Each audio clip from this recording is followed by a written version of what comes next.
Barakath Yahweh, Bahashem Yahweh Shai, Bahashem Rakakwadash. Welcome to another lesson through the spirit and power of Yahweh, Bahashem Yahweh Shai. I'm your brother Matazatbath, back again with another breakdown lesson. And the title of this lesson is going to be Teachings on Marriage. And before we get started, what I'm going to do is make sure I check my sound. See here. Just make sure you guys can actually hear me. All right. So when you viewing this video, hopefully the sound is coming in pretty clearly.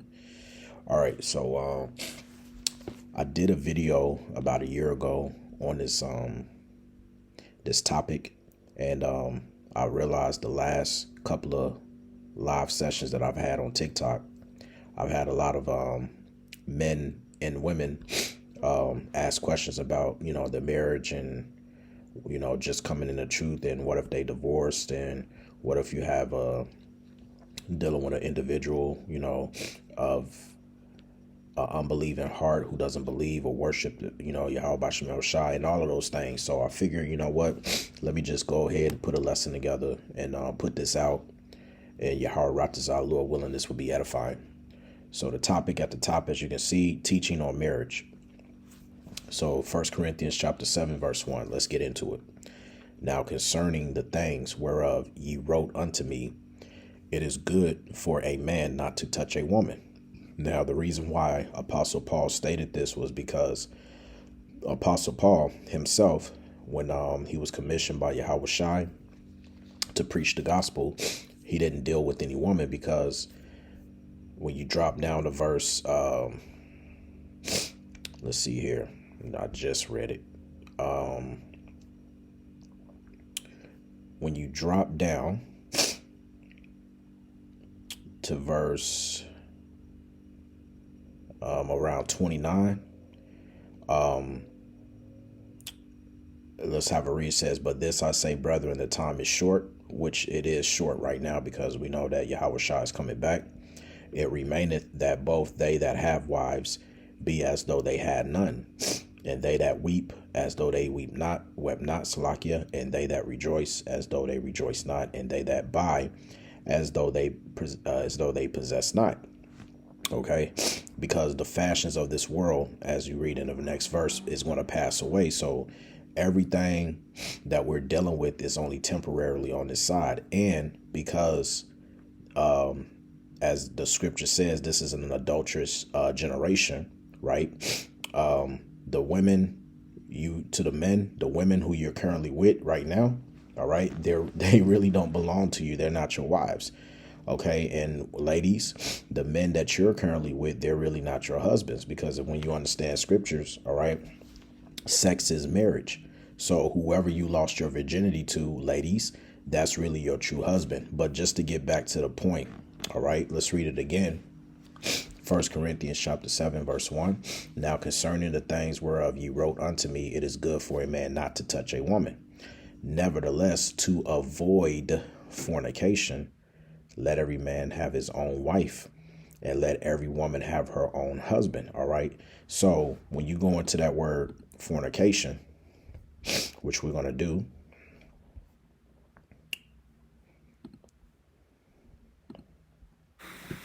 Strong's G 4202. Parnaya. Right. That's where you get the word porno from. Illicit sexual intercourse, which consists of what? Adultery. They got here fornication, homosexuality, lesbianism, intercourse with animals, and sexual intercourse with close relatives, which we call that incest, and sexual intercourse with a divorced man or woman, right?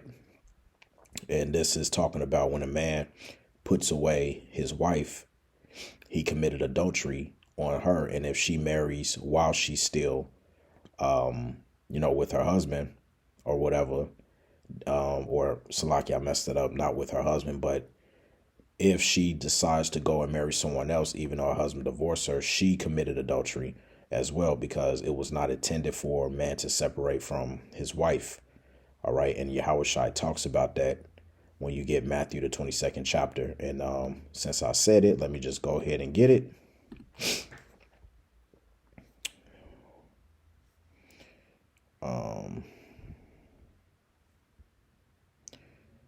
Let's see here. Salakia, not Matthew, the 22nd chapter, Matthew, the 15th chapter, I believe it was.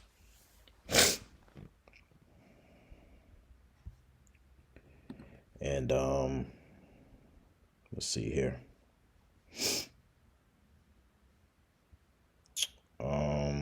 Is this what I want? No, Salakia. Let's grab 5th chapter. Yeah, this is what it is. Let's see here. Yep. So underwear says personal relationships, right? Let's drop down to verse 27. It says, ye have heard that it was said by them of old time, thou shalt not commit adultery. But I say unto you that whosoever looketh on a woman to lust after her hath committed adultery with her already in his heart. And this is talking about whatever man looks upon a woman that's currently married. All right. It's not talking about if you just look on any woman, you're committing adultery. It's talking about in regards to if you look on another man's wife, right? It says, and if thy right eye offend thee, pluck it out and cast it from thee, for it is profitable for thee that one of thy members should perish, and not that thy whole body should be cast into hell. And if thy right hand offend thee, cut it off and cast it from thee, for it is profitable for thee that one of thy members should perish, and not that the whole body should perish and cast into hell. So the members is talking about your actual your wife, right? Because when you get the Apocrypha, okay, let's see here.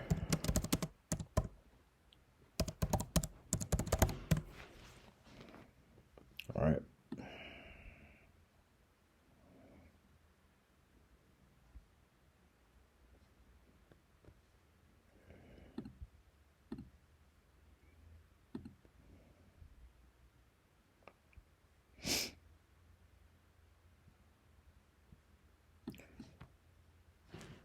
See here, Salakia, bear with me. All right, Salakia, this is the book of Ecclesiasticus, chapter 25 and verse 26. Actually, we'll start at verse 24. It says, of the woman came the beginning of sin, and through her we all die.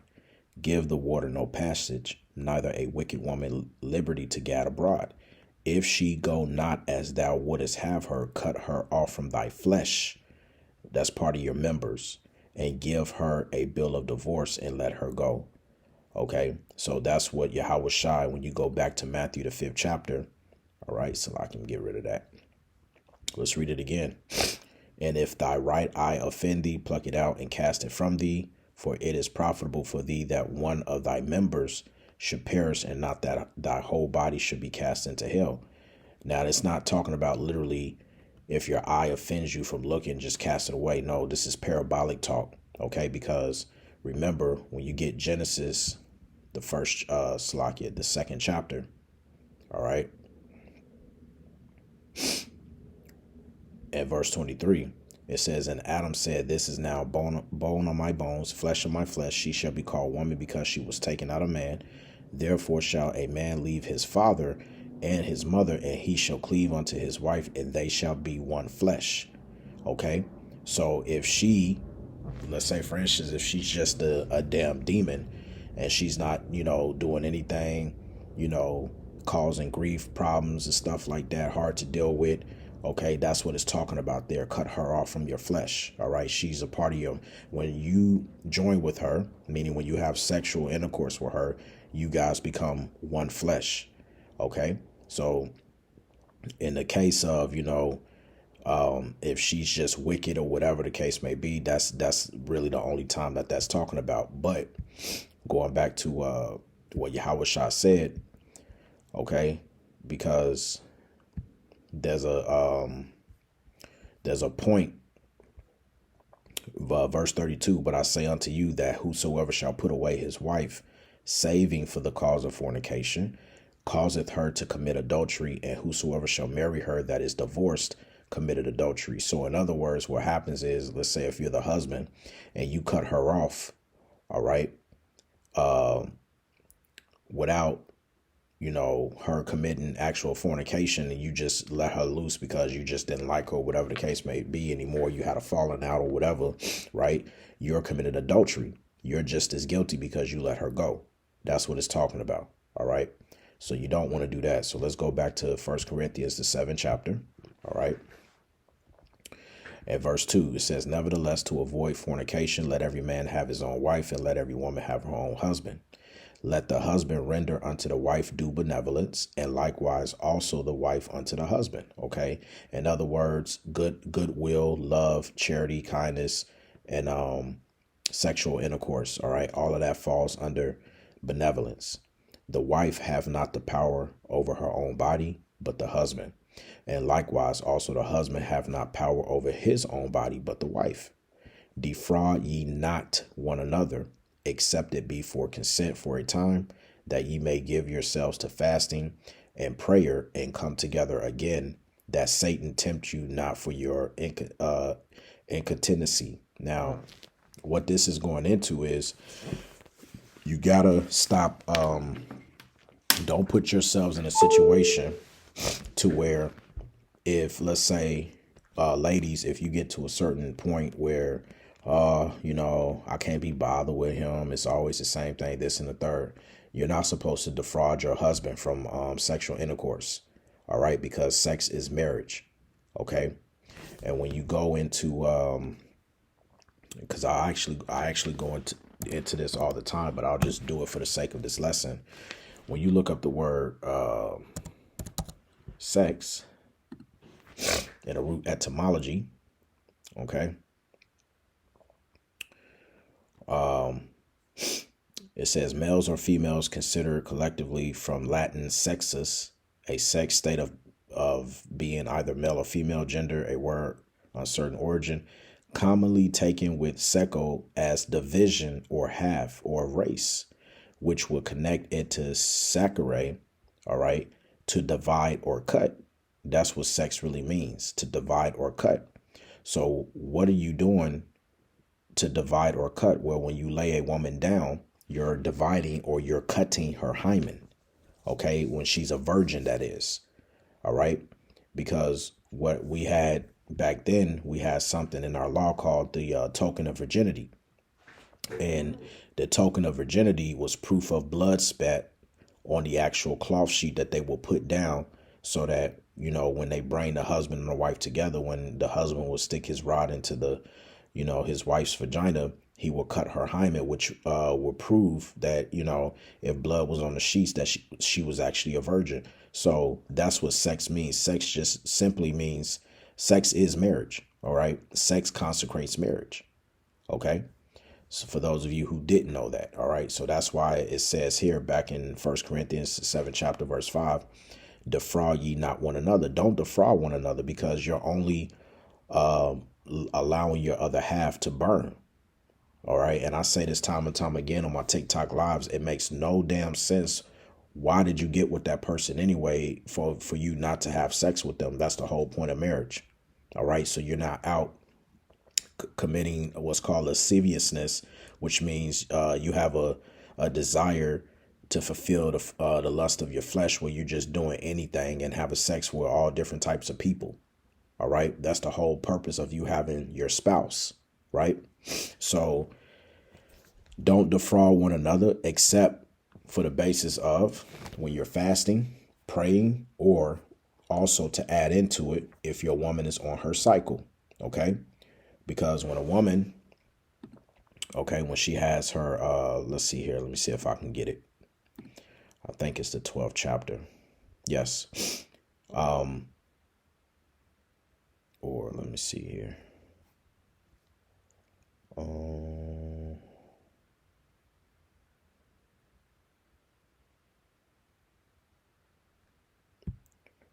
No, it's not that one. Give me a second.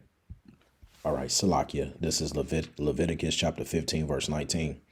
And if a woman have an issue, okay, which the issue is talking about her period, and her issue in her flesh be blood, she shall be put apart 7 days. All right, which is the standard of a woman's cycle. All right, every woman's cycle. It depends, in modern times, 2022, I've heard, cases where women only have their cycles up to about 5 days instead of a full 7 day, or sometimes longer than they go past 7 days. So it just depends on the actual female. But the word seven just means completion, right?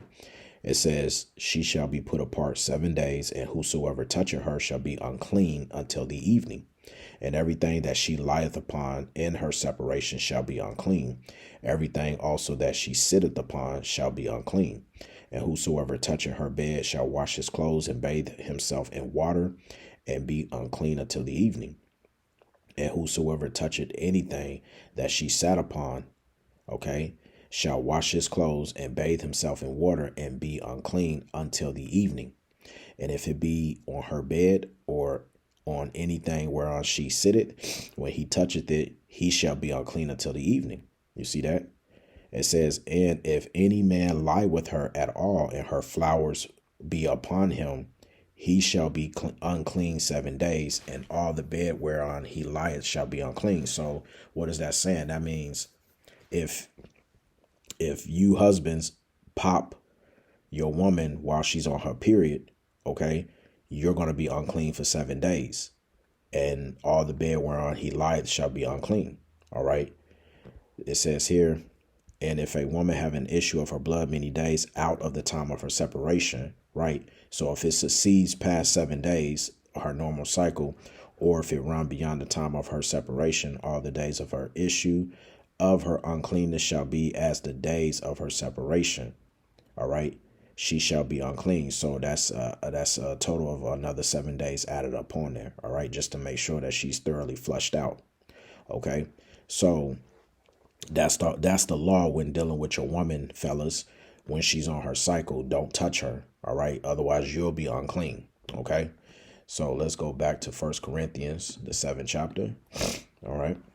Yeah, please excuse my allergies, hay fever. Verse 6, it says, but I speak this by permission and not of commandment, for I would that all men were even as myself. Why? Because like I stated before earlier on, Paul was not with a woman. He wasn't married. He wasn't dealing with a woman. It says, but every man hath his proper gift of the Most High, one after this manner and another after that. Verse 8, I say therefore to the unmarried and widows, it is good for them if they abide even as I. But if they cannot contain, let them marry, for it is better to marry than to burn. You see that? So it's not a sin if you fall victim to, look, I need to be with someone because I got that scratch, I got that itch. So instead of you being, in the lust of your flesh, where you're going out and committing what's called lasciviousness, okay, where you have a concupiscence desire to indulge in your sexual appetite across whether it be multiple men or women or whatever it is you do. All right. So that's why Paul is talking about that, it's better for you to just go ahead and marry someone rather than you burning. OK, because everybody's different. Everybody doesn't have the type of spirit where they don't have to be with a woman or a man. All right. They're happy being by themselves and they don't have that urge. All right. Whereas other people, they're not like that. They have that urge where they have to be with someone. All right. Verse 10, it says, and unto the unmarried, Salakia, and unto the married I command, yet not I, but the Lord, let not the wife depart from her husband. See, that is a law. So ladies, I don't give a damn, if, you're saying, oh, but my husband, he doesn't listen to me, this and the third, and he always, go against this. You can't, the only time you can let your husband go is for the sake of when he passes away. All right. Other than that, if he ain't passed away, you're bound by the law. Okay. Now, to you women who say, well, what about if he's abusing me, this and the third? That's obviously that's different. Okay. But okay, you need to pray to Yahweh Bashem Yahushai. All right, because the scriptures tell you, ladies. Let's see here. Back to Sirach. Let me find it. Okay, Salakia, found it. This is Sirach chapter 26 and verse 23. It says, a wicked woman is given as a portion to a wicked man, but a godly woman is given to him that feareth the Lord. All right. So when you're sitting up there saying he's abusive, he's doing A, B, and C, he's da da da da da, you have to examine yourself to see what you're doing, because 9 times out of 10, before you came into this truth, you was being wicked. And so your portion is given over to a wicked man. Okay. That's just what it is. All right. And also, you know, it also tells us in the curses when you read Deuteronomy, the 28th chapter. All right. Which let me just go ahead and bring that up since I said it. All right. Deuteronomy chapter 28 and verse 54. It says, so that the man that is tender among you and very delicate, his eye shall be evil toward his brothers, and toward the wife of his bosom, and toward the remnant of his children, which he shall leave. Drop down to verse 56. And likewise, the tender, delicate woman among you, which would not adventure to set the sole of her foot upon the ground for delicateness and tenderness, her eye shall be evil toward the husband of her bosom, and toward her son, and toward her daughter. So that's all part of the curses. Okay. So let's go back to 1 Corinthians chapter 7, finish this up. Right. Let's see here. Yep. Verse 11. But, and if she depart, let her remain unmarried. Okay. Because some of you ladies asked me on my TikTok live, well, we're divorced already, you know, or what if we were divorced? Okay, well, it's simple. If she depart, let her remain unmarried. So you can't be with another man if you departed. Now, if you just coming into the truth and you're learning about this, whatever your situation is at that particular point in time, stay there, whether you're with another man or whether you're single. Okay. Because especially if you're just coming into this truth, now you know what you have to do. All right. It says, or if she's not unmarried, let her be reconciled to her husband, and let not the husband put away his wife. But to the rest speak I, not the Lord. If any brother hath a wife that believeth not, meaning she's not in the truth, she doesn't believe on Yahweh Bashem Yahushai, and she be pleased to dwell with him, let him not put her away. So fellas, you cannot put your woman away. Okay, no matter how many arguments y'all get into, no matter whatever, you can't put her away, for the exception back in Matthew the 5th chapter of fornication, meaning if she commit adultery on you, if she, you know, committed any type of homosexual acts on you, if she committed bestiality, sleeping with animals, or if she committed incest, sleeping with a family member. Okay, those grounds, which we read in Matthew the 5th chapter, is the only grounds you can put her away. Right?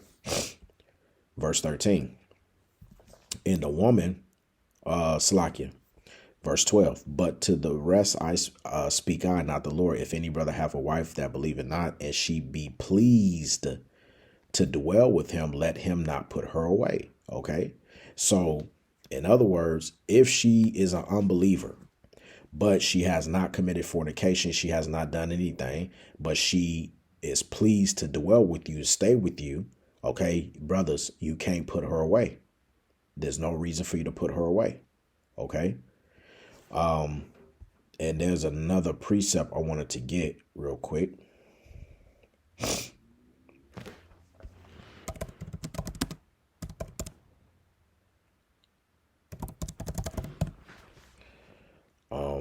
Let's see if I can get it. Yep. Mark the 10th chapter. That's the one I wanted from the beginning. Let's see here. Mark chapter 10, verse 2. And the Pharisees came to him and asked him, is it lawful for a man to put away his wife? Tempting him. And he answered and said unto them, what did Moses command you?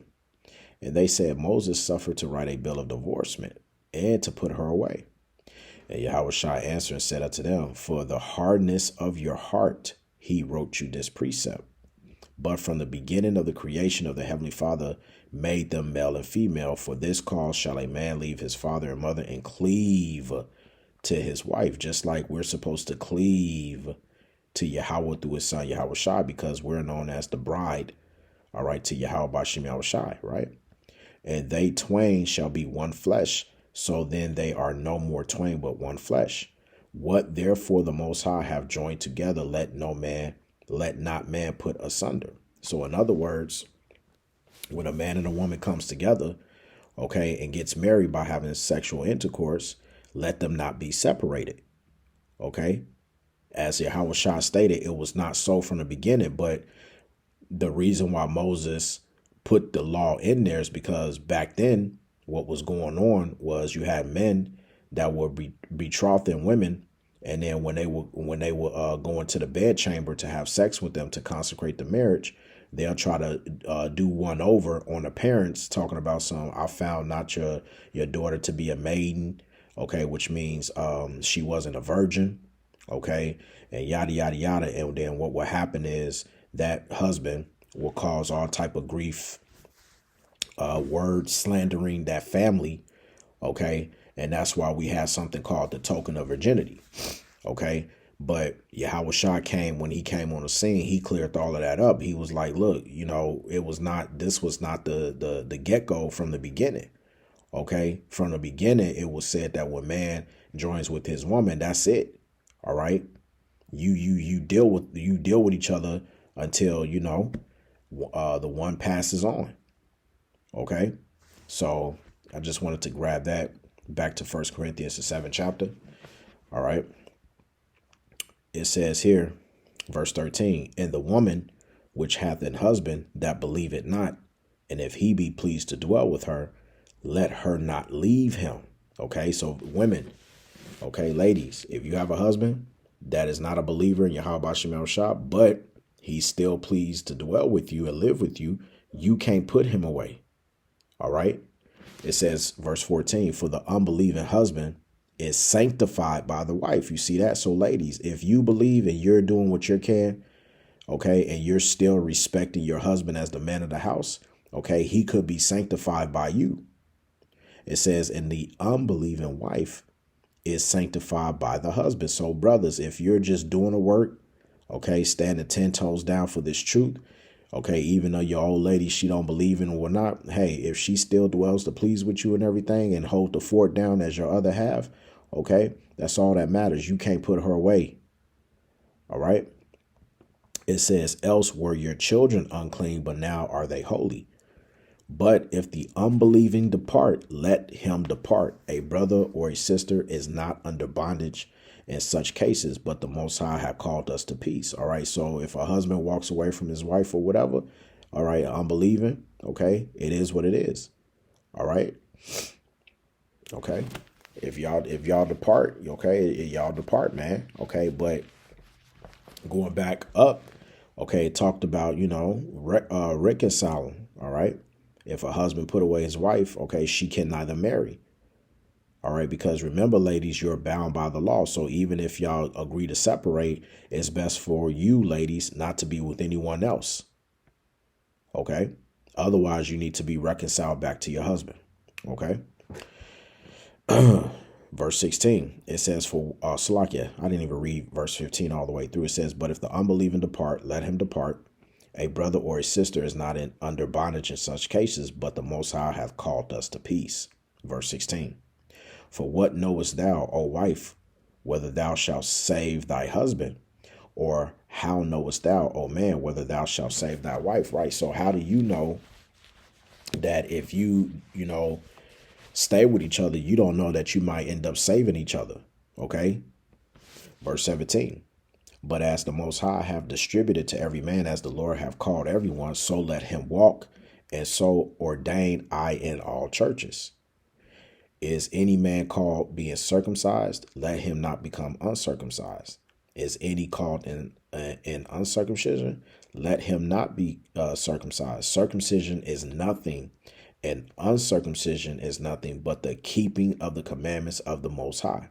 All right. So that answers your question to any brother who had a little bit of doubt about the being circumcised or whatever the case may be, even though that is a part of our law. And I'm not saying that you don't have to get circumcised, but if you're in that little situation, all right, pray to Yahweh Bashim Yahushai, all right, for some discernment. Okay. Verse 20, it says, let every man abide in the same calling wherein he was called. Art thou called being a servant?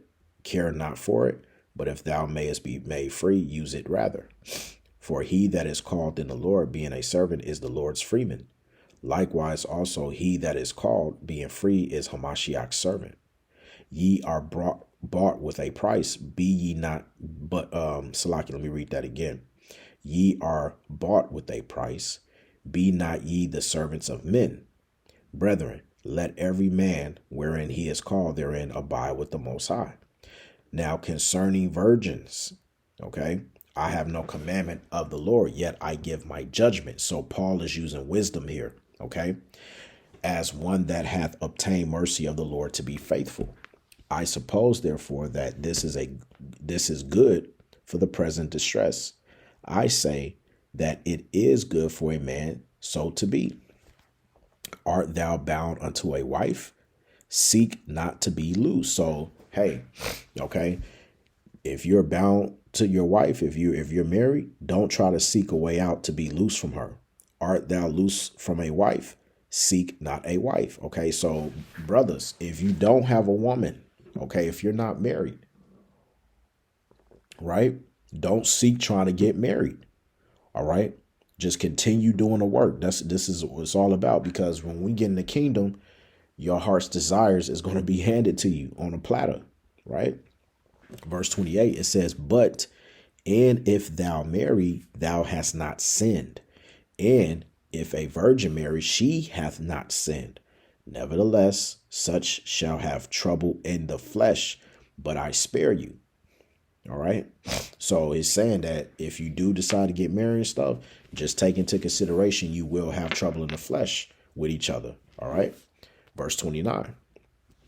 But this I say, brethren, the time is short. It remaineth that both they that have wives be as though they had none, and they that weep, pardon me, as though they wept not, and they that rejoice as though they rejoiceth not, and they that buy as though they possess not. And they that use this world as not abusing it, for the fashion of this world passeth away. But I will have you without carefulness. He that is unmarried care for the things that belong to the Lord, how he may please the Lord. All right. So brothers, those of you who are not dealing with a woman, you actually have more time on your hands, and you can do the things that are very well pleasing unto Yahweh Bashim Yahushai. Verse 33. But he that is married careth for the things that are of the world, how he may please his wife. Right. Because it tells you when you get the Apocrypha, let's get, what is it? First Esdras, the 4th chapter. Right. And we'll start at verse 20. It says, a man leaveth his own father that brought him up in his own country, and cleaveth unto his wife. He sticketh not to spend his life with his wife, and remembereth neither father nor mother nor country. But this also ye must know, that women have dominion over you. Do ye not labor and toil and give and bring all to a woman? Yea, a man taketh his sword and goeth his way to rob and to steal, to sell upon the sea and upon the rivers, right? And looketh upon a lion and goeth in darkness, and when he hath stolen, spoiled, robbed, he bringeth it to his love. Wherefore a man loveth his wife better than father or mother. Yea, many there be that have run out of their wits for women, and become servants for their sakes. And today, the terminology that we use for those type of men is called what? Simps. Because you'll do anything and go out of your way just to please a woman, right? So once again, 1 Corinthians 7:33. But he that is married careth for the things that are of the world, how he may please his wife. There is a difference also between a wife and a virgin. The unmarried Woman careth for the things of the Lord, that she may be holy both in body and in spirit. But she that is married careth for the things of the world, how she may please her husband. You see that? And this I speak for your own profit, not that I may cast a snare upon you, but that which is comely, and that ye may attend upon the Lord without distraction. Okay? But if any man think that he behaveth himself uncomely toward his virgin, if she pass the flower of her age, meaning if she's well over age to where she, ain't got her period or nothing like that, it says, and need so required, let him do what he will. He sinneth not, let them marry. Okay. Let's read that in the NLT real quick. It says, but if a man thinks that he's treating his fiancée improperly and will inevitably give into his passion, let him marry her as he wishes. It is not a sin, which shows you that sex is marriage. Okay. NIV says, if anyone is worried that he might not be acting honorably toward the virgin he is engaged to, and if his passions are too strong, meaning he's burning in his lust, and he feels he ought to marry, he should do as he wants. He is not sinning. They should get married. You see that? Verse 37, nevertheless, he that standeth fast in his heart have no necessity, but have power over his own will, and hath so decreed in his heart that he will keep his virgin, doeth well. So then he that giveth her in marriage doeth well, but he that giveth her not in marriage doeth better. In other words, if you do decide to get married, that's okay. You do it well. All right. It's nothing wrong with that. It's not a sin. But if you don't get married, that's even much better, because why? You're able to give up, okay, a better sacrifice, for lack of better terms, and to also please the Heavenly Father, because you actually don't have no distractions, right? Verse 39, the wife is bound by the law as long as her husband liveth. You see that, ladies? But if her husband be dead, she is at liberty to be married to whom she will, only in the Lord. What does that mean? That means if you do decide to go and be with another man, okay, that man has to be of the Lord. Okay, he has to be a true man of the Lord. You can't just go and marry any type of bust down, right? It's not going to happen. All right, so that man has to be of the Lord. He has to be in this truth. Okay, let's read it in the NLT. It says, a wife is bound to her husband as long as he lives. If her husband dies, she is free to marry anyone she wishes, but only if he loves the Lord. All right. That's all it is, man. Verse 40, but she is happier if she so abide after my judgment. And I think also that I have the Spirit of the Most High. All right. So there you go. That completes, 1 Corinthians, the 7th chapter. So Yahweh Ratazah, Lord willing, this lesson was edifying. Until the next time, Shalom.